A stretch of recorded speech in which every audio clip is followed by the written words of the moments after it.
Dear friends, welcome to the refresher program on educational research.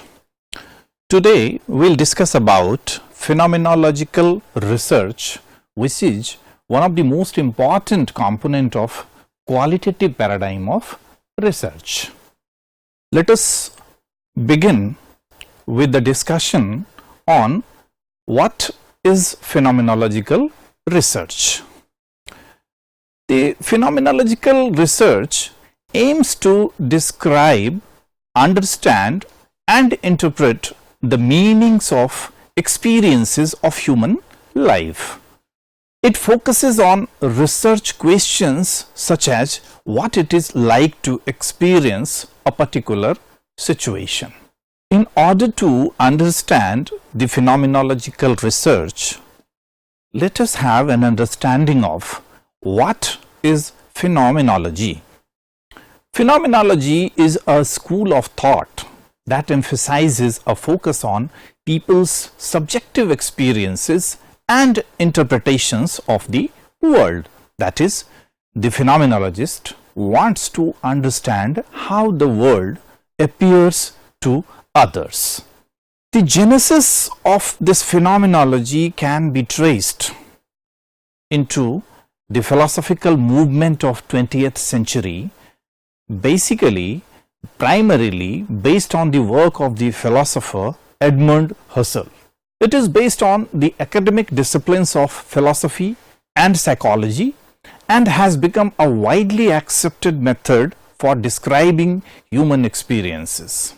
It is a qualitative research method that is used to describe how human beings experience a certain phenomenon. A phenomenological study attempts to set aside biases and preconceived assumptions about human experiences, feelings, and responses to a particular situation. At the same time, it allows the researcher to delve into the perceptions, perspectives, understandings, and feelings of those people who have actually experienced or lived the phenomenon or situation of interest. Here, the situation of interest means the kind of study as a researcher that we would like to pursue, or the kind of study that we undertake to conduct. So, that particular study is about a certain phenomenon, and the people who underwent that particular phenomenon are the best person to describe what they felt about that. So, the researcher needs to get into deeply with interactions, very close contacts and relations, very close, in order to develop the rapport with the subjects or the samples or the people on whom we are about to conduct the study. So, the phenomenology can be defined as the direct investigation and description of phenomena as consciously experienced by people living those experiences. Phenomenological research is typically conducted through the use of in-depth interviews of small samples of participants. By studying the perspectives of multiple participants, a researcher can begin to make generalizations regarding what it is like to experience a certain phenomenon from the perspective of those that have lived the experience. If you try to understand the characteristic of phenomenological research, you see the phenomenological research seeks to understand how people experience a particular situation or phenomenon. It is conducted primarily through in-depth conversations and interviews. However, some studies may collect data from diaries, drawings, or observations. The sample size, if we talk of, is a very small one. More often 10 or less participants are common in phenomenological studies. Interview questions are not MCQ type, multiple choice questions type questions. These are open-ended questions to allow the participants to fully describe the experience from their own viewpoint. Well, this phenomenological research is centered on the participants' experiences with no regard to social or cultural norms, traditions, or preconceived ideas about the experiences. It focuses on these four aspects of a lived experience. Number one, lived space, lived body, lived time, and lived human relations. Data collected in this study is qualitative in nature, and analysis includes an attempt to identify themes or make generalizations regarding how a particular phenomenon is actually perceived or experienced. If you find the kind of study that is taken under this, so you see, researchers conducting phenomenological studies are interested in the life experiences of humans. This type of research can be applied to a wide variety of situations and phenomena. A few examples of topics that would lend themselves to phenomenological study are like, how do parents of an autistic child cope with the news that their child has autism? I mean, mostly that comes to them as a surprise, a shock rather, but that shock cannot be experienced by others. I mean, you can know about that, or you can have some idea, you can assume, but the precise nature of shock that the parents feel after knowing all of a sudden out of the blue that their child is autistic. So that description can be given in the best manner by the parents only. Similarly, other situation is like what it is like to experience being trapped in a natural disaster such as a flood or a cyclone or any like landslide in some mountain area or hilly area, like that. What it is like to be a student of a school which is in the middle of an ethnically disturbed area, you know, like there are red corridors in our country. In other countries as well, you will find the people are disturbed, the whole population is disturbed due to this or that reason. Mass genocides are taking place. There are places in the world, I need not name, but you know, there are places in the world when one child starts from home to school, their parents have no idea whether their children would come back safe or not, because a continuous bombarding is taking place, ethnic fighting is taking place, a war-like situation is there. So, under that circumstances, how children feel about their education, how children feel about their lives, how their parents feel about their children, how their parents have, you know, aspiration about their children's education, where life is under threat. Similarly, what it is like to survive an airplane crash. None but the survivor can tell in the best manner how it is like to feel about that.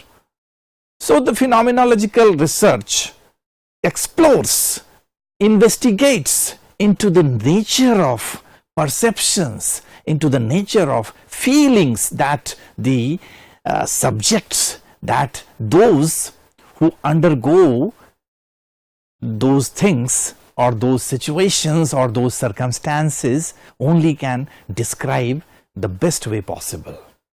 I mean, if you see, how do cancer patients cope with the terminal diagnosis? As an individual, you have no idea, you can just have sympathy for them. But the thing is, you ask them how they get to know at the terminal phase of their ailment, how do they feel? These things, what it is like to be a victim of sexual assault. None but the survivor, none but those who undergo such situations can describe in a better manner. And phenomenological research deals with description understanding and description of such fields, such experiences. So, if under phenomenological research method you are going to collect data, then you need to understand what should be the methodology of data collection. Data collection should be done in a very careful manner. Methodology should be planned in a very careful manner so as to bring out the result in the same way as it has been envisaged under phenomenological methods of research. We can see the methodology used in phenomenology differs than most of other research methodology, because the goal is to describe a lived experience rather than to explain or quantify it in any way. Phenomenology is solely concerned with the study of the experience from the perspective of the participants. Therefore, the methodology does not include a hypothesis or any preconceived idea about the data collected.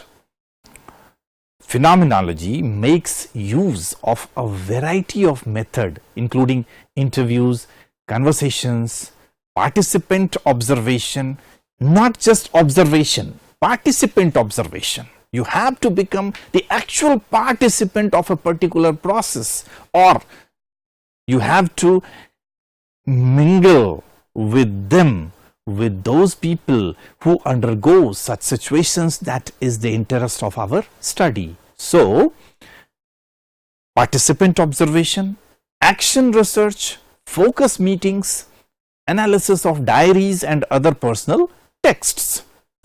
In general, the methodology is designed to be less structured and more open-ended to encourage the participant to share details regarding their experience. In other words, phenomenology emphasizes subjectivity. The goal of phenomenological research methods is to maximize the depth of the information collected, and therefore less structured interviews are most effective. Because if you have structured your interview schedule, then you are going to get the response as you have planned. But in phenomenology, you should not go to field, or you should not interact with the participants, with your subjects, with any preconceived, preoccupied notion or assumptions. And your tools of research, like the interview questionnaires, should not have that biases of your own mind. So it should be less structured, open-ended, give them full opportunity to describe themselves about their own experiences. And as depth you go into, as effective your data would be. Now, let us see the principles and qualities applied to phenomenological methodology and data collection. Phenomenology searches for the meaning or essence of an experience rather than measurements or explanations. Researchers should begin with the practice of epo. What is it? He or she will describe their own experiences or ideas related to phenomenon to increase their own awareness of their underlying feelings. Phenomenology as a research method is different in that manner that the researcher is often participatory and the other participants are co-researcher. In many cases, they both of them are making sense of the experiences of the participants. This type of research focuses on the wholeness of the experience rather than its individual parts or components. So, the phenomenology differs from other research in a way that it does not test a hypothesis, nor is there an expectations that the results are predictive or reproducible. You cannot have any replica of your outcome of the research, because you are studying a particular phenomena or a particular situation or circumstances. So, you cannot have this assumption in mind that your outcome of the research is going to build a theory that could be generalized to overall. No, this is where this phenomenology differs from scientific research, because the purpose of scientific research is generalization, a theory that should be universal. But in phenomenology, the basic tenets is all contexts are different from each other. If you are exploring, if you are investigating a particular context, then their reality, the truth of their experiences would be different, may be different from the truth of others. So, in order to get an in-depth idea of a particular circumstances or situation, you need not have any hypothesis. This is where it differentiates from the quantitative approach of research. Additional studies into the same phenomenon often reveal new and additional meanings, obviously, because the person involved on whom we are studying can have different experiences, can have different ways of describing their reality, their experiences, how did they feel about certain phenomena. So, the study under this methodology can be applied to a single case or deliberately selected samples. Let us know then the steps of phenomenological research. These steps include bracketing. Bracketing means the process of identifying and keeping in check any preconceived beliefs, opinions or notions about the phenomenon being researched. In this process, the researcher brackets out any presuppositions in an effort to approach the study of the phenomenon from an unbiased perspective. Bracketing is important to phenomenological reduction, which is the process of isolating the phenomenon and separating it from what is already known about it. If you go to field, if you start exploring the truth behind any phenomena underlying that, and you have certain assumptions, preconceived notions, then you would not be able to arrive at the truth in a manner that is expected to arrive at with the help of this research method. So, bracketing is very important. You bracket your own preconceived notions as a researcher. You bracket your own presuppositions, your notions, concepts, whatever you have in mind. Just bracket it out so that those concepts, those notions, those preconceived notions, assumptions should not get mingled with what you are going to experience there as your research will unfold. So, first thing is bracketing. Another is that is very important is intuition. This requires that the researcher become totally immersed in the study. Totally, you get involved in the study and the phenomenon, and that the researcher remains open to the meaning of the phenomenon as described by those that experienced it. The process of intuition results in an understanding of the phenomenon and may require the researcher to vary the data collection methods or questions until that level of understanding emerges.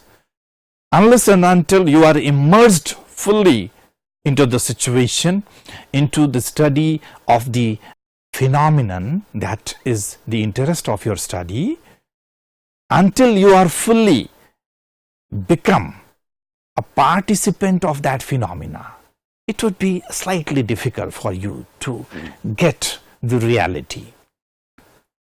The third part, the third step of phenomenological research is analysis. The process of analyzing data involves the researcher becoming fully immersed into the rich descriptive data. It should be descriptive, it should be rich. Rich means a thick description of reality, and using processes such as coding and categorizing to organize the data. The goal is to develop themes that can be used to describe the experience from the perspective of those who lived it. Here the researcher describes his or her own experience with the object of study in order to identify personal judgment and prejudices so that they don't affect the process of analysis. And during this process, the researcher proceeds with the horizontalization of data. Now, what is horizontalization of data?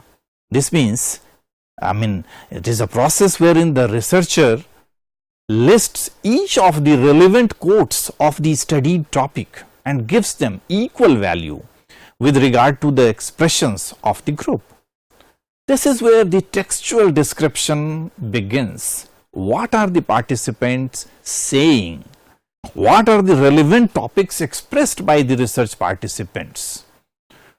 And once all these expressions, all that participants have said, the researchers group the relevant topics into units of meaning. There could be several meanings out of what we have got through the participants' expression of their own feelings or understandings or about the phenomena.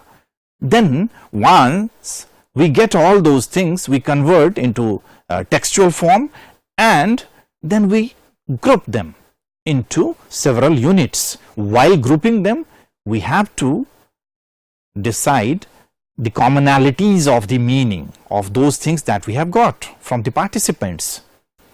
Once we group the relevant topics into units of meaning, then as a researcher we write the textual description and includes adverbial quotations. The researcher writes the structural description, and finally, according to the textual and structural analysis, the researcher proceeds to identify the essence of the phenomenon. What are the common elements repeated in each of the researched participants? And after these things, the process of description starts.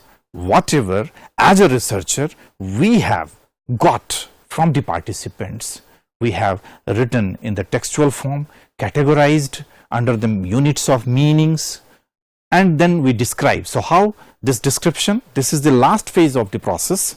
The researcher will use his or her understanding of the data to describe and define the phenomenon and to communicate it to others. So this is how the phenomenological research is carried out using different steps. If you look into the nature of phenomenology, there could be certain variations in its nature, in its forms. So based on certain commonalities, based on certain differences, people who have studied into this have categorized this phenomenological differences or the nature on the basis of their nature into 4 types of phenomenology. These are realistic phenomenology, constitutive phenomenology, existential phenomenology, and hermeneutical phenomenology. Let us begin with realistic phenomenology. This branch or this type of phenomenology emphasizes the search for the universal essence of various sorts of matters, including human actions, motives, and selves. Within this tendency, Adolf Reinach added philosophy of law to the phenomenological agenda. Max Scheler added ethics, value theory, religion, and philosophical anthropology. Edith Stein added philosophy of the human sciences and has been recently recognized for work on gender. And Roman added aesthetics, architecture, music, literature, and film. This tendency flourished in Germany through the 1920s, but also continues today. So realistic phenomenology talks of these things. Then comes constitutive phenomenology. This involves suspending acceptance of the pre-given status of conscious life as something that exists in the world and is performed in order to secure an ultimate intersubjective grounding for the world and the positive sciences of it. Use of this method places constitutive phenomenology in the modern tradition that goes back at least to Kant, Immanuel Kant, and also characterizes the rest of Husserl's. The third one, existential phenomenology, studies concrete human existence and their lived experiences. It focuses more on humans' existence and the importance of human lives and existence in terms of their own existence in this physical world, this social world, this human world. So, this existential phenomenologist insists that the observer cannot separate him or herself from the world. And then comes hermeneutical phenomenology. This emphasizes turning to a phenomenon which seriously interests us and commits us to the world, investigating experience as we live it rather as we conceptualize it, reflecting on the essential themes which characterize the phenomenon, describing the phenomenon through the art of writing and rewriting. Here words are important, and right, correct selection of words in describing the phenomenon, it's an art, it is conceived as, is very important. This mode of this type of phenomenology manipulates a strong and oriented pedagogical relation to the phenomenon. This is also about balancing the research context by considering parts and whole. It does not just have a single line consideration whether it is part or whole. It recognizes both the existence of an individual as a part, the existence of the collective experience as a whole. In hermeneutical phenomenology, the researcher provides not only a description but an interpretation of the lived experience. Here, interpretation is also an important part of this methodology. So friends, in this discussion, we have tried to understand the concept of phenomenological research, what is phenomenology, its characteristics, its types, the steps involved in a phenomenological research. We have also seen what kind of research studies can be taken up under this, and what is important to make this research of a good quality. So these all things are to be paid good heed to in order to bring out the reality or truth of a phenomenon. Thank you.